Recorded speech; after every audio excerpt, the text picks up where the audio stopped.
était la parole, et la parole est Christ. Radio Parole Vie, la radio qui donne la vie à travers la parole. Mbote Shalom, chers auditeurs de la Radio Parole Vie, la RPV, chers téléspectateurs, il y a de la foi TV, et il y a RK Pro TV. Soyez bénis où que vous soyez par la grâce de Dieu. Merci cher papa, cher maman, cher bien-aimé dans le Seigneur. Bebokata Rapongi Boutunios. 2h, 3h, 4h, 5h du matin. Pendant que vous allez brancher la Radio Parole Vie, il y a RK Pro TV et ma chaîne Moussous. Cher papa, cher maman, je l'ai toujours dit, je suis le prédicateur de la bonne nouvelle. Je suis le prédicateur de l'évangile. Natia Kasango Malamu, ya Yesu Masia Nazareth Nzamba Solope Abomo. Cher papa, cher maman, ya kote ya mafuta te, mungwa te, mai te, singa te, kasi na kote ya kaka kombo moko epesaka lobiko. La Bible dit, il n'y a de salut en aucun autre, car il n'y a sous le ciel aucun autre nom qui ait été donné parmi les hommes par lesquels nous devons être sauvés. Mon frère, ma soeur, je l'ai toujours dit, le vrai besoin d'un homme, Eza Ozo Lukate comme Libala, Moussala, Moana, Topé Moussous, Topé voyage, je peux dire, bien-aimé dans le Seigneur. Mais le vrai besoin d'un homme, c'est la parole de Dieu. Pourquoi? Parce que la Bible dit, l'homme ne vivra pas seulement du pain, mais de toute parole qui sort de la bouche de l'Éternel. Pas seulement kakate na lip. Lip apesa bien. Lip eza posa mutema na wana. Ekozala oza victoire na bitumbo oza nango. Ekozala olonga na vi wana masumu ozo boya ngo mezo kanga utangu nyonso. Ekozala obima na vi ya chômage, ya pasi, ya mawa, ya kozanga, ya ba mari, to ba femme de nuit, ozana poso bima. Bien aimé, wana eza lip. Kasi la Bible dit, okobika kaka te na lipa. Lip eza posa mutema na yo. Kasi na liloba. Pourquoi? Parce que la parole de Dieu epesaka nyonso o mutu aza nango posa. Voilà pourquoi la Bible dit, dans leur détresse, dans leurs problèmes, ils crièrent à l'Éternel. Baleleke pa ina nzambe. Et l'Éternel envoya sa parole. Et sa parole le guérit. Yahweh atindaki mbongo te, manduki te, mais atindaka liloba. Pourquoi? Parce que dans la parole de Dieu, il y a la délivrance, il y a les témoignages, il y a la transformation. Bien-aimé, il y a l'édification. Et puis même une bonne voix. Voilà pourquoi Kolatindaki liloba. Je crois que la parole de ce matin, bien-aimé, peut aussi t'orienter, peut aussi te sortir de n'importe quelle situation qui te pense de cœur, bien-aimé dans le Seigneur. Ce matin, Ozuli Bakuma Lamu, ya kozala branché na de la foi TV na tongo lelo. Ozuli Bakuma Lamu, papa, maman, ya kozala branché na RK Pro TV, topé na ba chaîne Mosusu, auto travail na bango, na partenariat, na kati ya radio Parole Vie. J'aimerais que nous puissions prier. Éternel Dieu Tout-Puissant, nous te disons un grand merci pour ces moments essentiels, pour ces moments de la parole. Seigneur, qui suis-je pour parler de ta part afin que ce peuple soit ton trépas orienté, afin que ce peuple, Seigneur, puisse avoir retrouvé ses dons qu'il a besoin partant de cette parole. Je te prie, Père éternel, plaise à ta volonté, que la parole de ce matin, Seigneur, puisse apporter de la lumière, puisse apporter de la délivrance, car il est dit, dans leur détresse, lorsqu'ils ont crié, tu leur avais envoyé ta parole et la parole avait guéri. Que la parole qui avait guéri hier, que ce soit la même parole de pouvoir guérir aujourd'hui et pourquoi pas demain. Et c'est là au nom de Jésus que nous avons ainsi prié et nous ramenons toute pensée captive à l'obéissance de l'œuvre de la croix et à l'obéissance de cette parole. Et c'est là au nom puissant de Jésus-Christ de Nazareth, le seul Dieu, l'unique et le grand vainqueur de Golgotha, que nous avons ainsi prié et déclaré. Amen. Merci bien-aimé dans le Seigneur, cher papa, chère maman. Bien-aimé, qui dans l'ensemble tout partager un sujet, tout peu intime, qui va nous bénir ce matin. D'ailleurs, ça dépend de l'heure à laquelle vous êtes branchés, parce que tout ça a une différence à l'heure. Il y en a qui nous suivent aux États-Unis d'Amérique, il y en a qui nous suivent en Amérique, en Asie, en Europe, en Océanie, bamsoupe baza na kati Afrique. Bien-aimé, nous allons partager un thème ce matin. Bien-aimé, bien-aimé dans le Seigneur, na mokola lelo. Bien-aimé, yoka batu mwa mingi. Ezana batu mso yoka bien-aimé ba deseva yo. Ngana bisa yo émission o lokola objectif nango zali akomema bomo. C'est possible ce matin à te pa yuapi ku fezo tangama bomo écoute. Ya thème tu ngato partager ezali IL de Bethel. Tomona IL pe tomona Bethel. Bien-aimé dans le Seigneur, toye kolango dans l'ensemble awa 4 na osika. Mais yambo tokota na thème na biso, ngato so image na kambo tolito lobela, ezana livre ya 1 roi chapitre 16. Mais makambo euti na livre à Josué. Euti na livre à Josué na conquête ya ville ya Jéricho. Lisons la parole de Dieu. Nous sommes dans Josué chapitre 6, dans le verset 26. Il est dit ceci, bien-aimé dans le Seigneur. Ce fit alors que Josué jura en disant: maudit soit devant l'Éternel l'homme qui s'élèvera pour rebâtir cette ville de Jéricho. Il en jettera les fondements au prix de son premier-né. Il en posera des portes au prix de son plus jeune fils. Ça, c'est la déclaration de l'homme de Dieu. Pourquoi l'homme de Dieu a-t-il déclaré ainsi? Vous savez très bien, bien-aimé dans le Seigneur, nous allons parfois enseigner de mille et une manières dans l'enseignement où il y a Jéricho. Tu sais bien, très bien, Jéricho était une ville importante. Une ville où il y a une civilisation. Une ville où il y a une autosuffisance. Une ville où il y a se prendre en charge. Bazaki na posate ya exporter to ko importer eloko. Banda ko bika na biloko na bango moko. Bazaki na posa eloko mo paete ekota na Jéricho. Bazaki pete na posa eloko na bango ebima na Jéricho.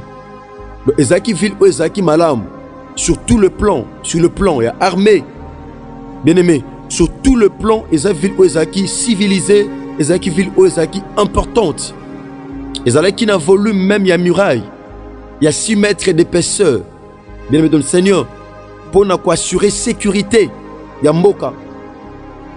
Ezaki ville où Ezaki na muraille, il y a hauteur à peu près 20 mètres. Bon, dans les colonnes, il y avait des gardes qui étaient postés dans les colonnes muraille pour assurer sécurité. Il y a peuple Ezaki na kati. Il y avait des géants na kati. Bazaki peuple bazalaki penza à l'aise. Jéricho ezaki mboka o ezaki ya sécurité. Ezaki mboko so mutoza na kati, il se sent en sécurité. C'était ça, bien-aimé, Jéricho. Alors que Nzambe a livré qui Jéricho et pas na Josué. Abi je livre entre tes mains Jéricho, son roi et ses vaillants soldats. Nzambe appelle ça qui Jéricho, roi na yango, ba vaillants soldats na yango et pas na Josué. Na sima Yako, zo orientation pas dans Nzambe tangu Jéricho, mire se kroulaki. Et arriva que maintenant que bien aimé dans le Seigneur, Josué a sakamaloba. Et Josué avait déclaré. Bien aimé, la déclaration parfois est plus forte que la prière. Et Zabilo Moussou bien aimé dans le Seigneur, Moutou Assembli Banda Tongo Tipo quoi, résultat et été. Mais ça n'a Moutou Soa a sali déclaration, Batoko là Josué, au Katotang, a sali la déclaration à la seconde. Bien aimé, Nabi Tumba, Abi soleil, arrête-toi, et lune. Bien-aimé, soleil et s'arrêta-qui. C'était une déclaration, bien-aimé, dans le Seigneur. Il y a des fois, il faut savoir déclarer. Au Kotinda, peut-être au monde, on a bandé konabiso. Puis surtout ça, na Congo, na Kinshasa, bloqué Outi, na Libanda Mboka, Libanda Afrique. Et il faut, biloko yomoko, mais il faut qu'il y ait des déclarants pour ne pas déclarer biloko na yo. Ba déclarer ba sala ba démarche. Mais biloko za yo et yo ba ni za yo, mais il faut ba déclarer ango. Bien-aimé, et ça biloko musu na vino za yo, mais il faut déclarer ango. Josué avait déclaré, à prononcer qui maloba. Tout le monde a même dans Josué chapitre 10, verset 12. Tout le monde a comment Josué a déclaré qu'il pona moy et téléma, pelune, sanza et téléma, bien aimé. Tout le monde a 1 Roi chapitre 16. Bien aimé, tout le monde a li solo, ya Moussa Nanzambe Eli. Tout le monde a comment Eli a déclaré qui. Et ça, il faut déclarer, mon frère, il faut déclarer ma soeur. Josué Lobini. Josué tangu muraille à Jéricho et Kouéaki. Tangu Israël, bazo qui possession à Jéricho.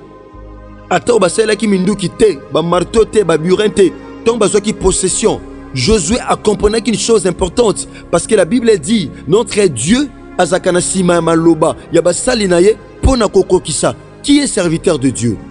Un serviteur de Dieu, c'est qui? Or, la Bible dit, dans Apocalypse chapitre 5, verset 10, Misala Christ a sala na croix, a fait de nous tous, donc l'œuvre de la croix a fait de nous tous un royaume de sacrificateurs pour Dieu. Qui est serviteur de Dieu?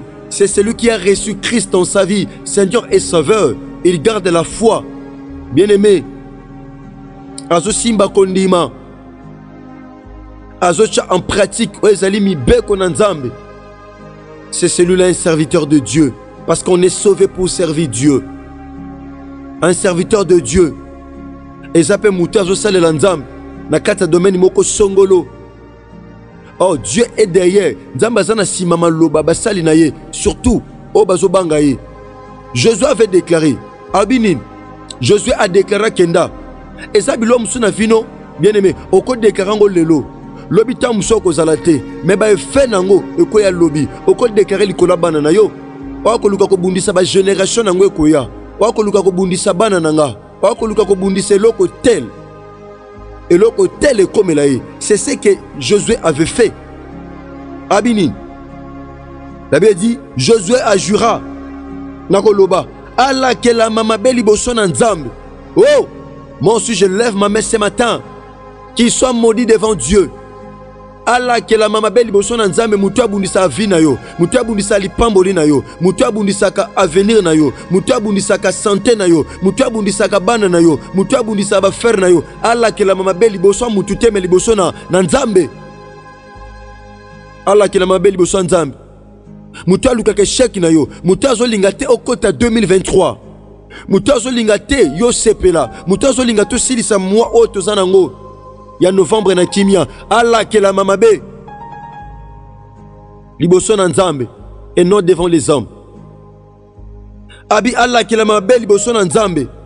Moto nyonso akotelema. Pona koluka kotombo la muraille. Ya Jéricho. O biso to kwesi na ba orientation outé pa na nzambe. O biso to saleli 7 jours ya tour. Pe na 7e jour to salaki 7 tours. Allah que la mamabe mutu nyonso luka rebâtir yango mutu luka tonga pauvreté na famille na yo. Allah que la mamabe mutu luka kozongisa maladie wana ya pasi. Allah que la mamabe mutu linga ko lesa mobile no loko mabe yaya. Allah que la mamabe awa Josué so déclaré alobi Allah que la mamabe mutu ko luka ko telema l'homme qui s'élèvera. Josué avait compris que moi si t'aimes ta telema pas tonga c'est l'homme. C'est l'homme. Voilà pourquoi mon combat est en féminin mais masculin. Je dis Allah qui est l'homme wana. Ata mutu. Ata mobile. Ata moisi. Aye. Allah qui est la mamabe. Pourquoi? Parce que aluki a rebâtir. Et l'autre aussi ba koisa. Allah qui est la mamabe. Abaki sina koloba. Yoka bien aimé. Tangu ye. Akoluka tia fondement. Fondement obiso to longoli. Bien aimé, fondement ozo longola na famille na yo. Fondement ozo kwesa na famille na yo. Fondement na stérilité ozo kwesa. Fondement na pauvreté ozo kwesa. Fondement na maladie héréditaire ozo kwesa. Fondement wana ya vie ya pasi ya kolela ya péché ozo kwesa. Mutu akolinga a rebâtir fondement wana. Azongisa yango. Akolakela mama beli boso na nzambe. Nazo lunga zongisa fondement wana.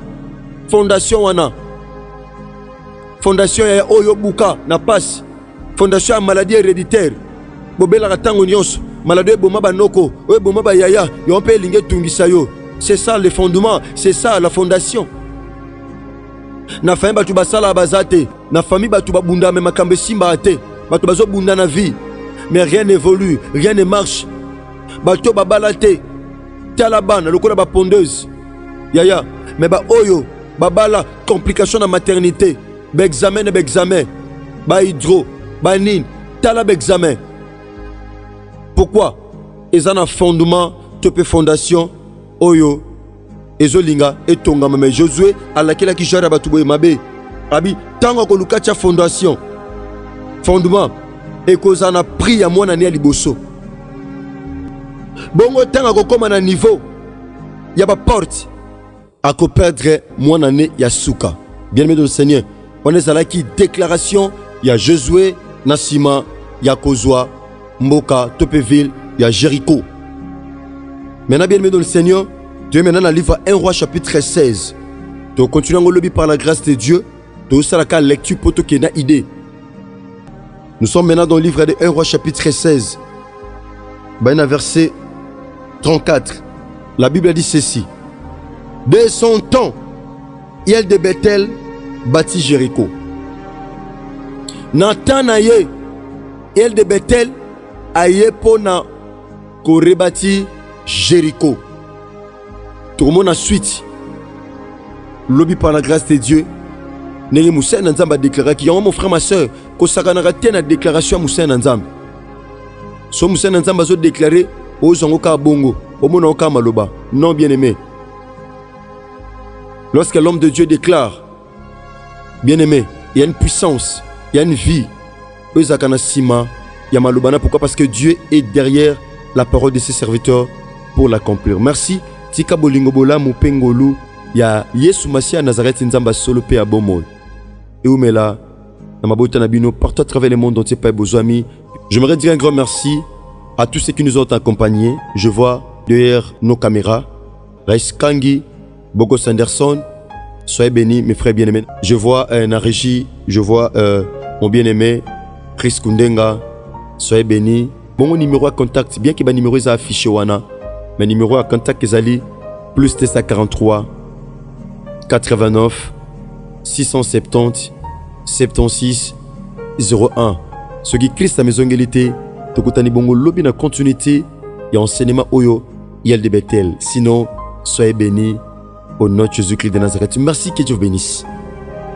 Au commencement, était la parole, et la parole, et la parole, et la parole, Christ, radio, parole vie, la radio qui donne la vie, qui donne à travers la parole,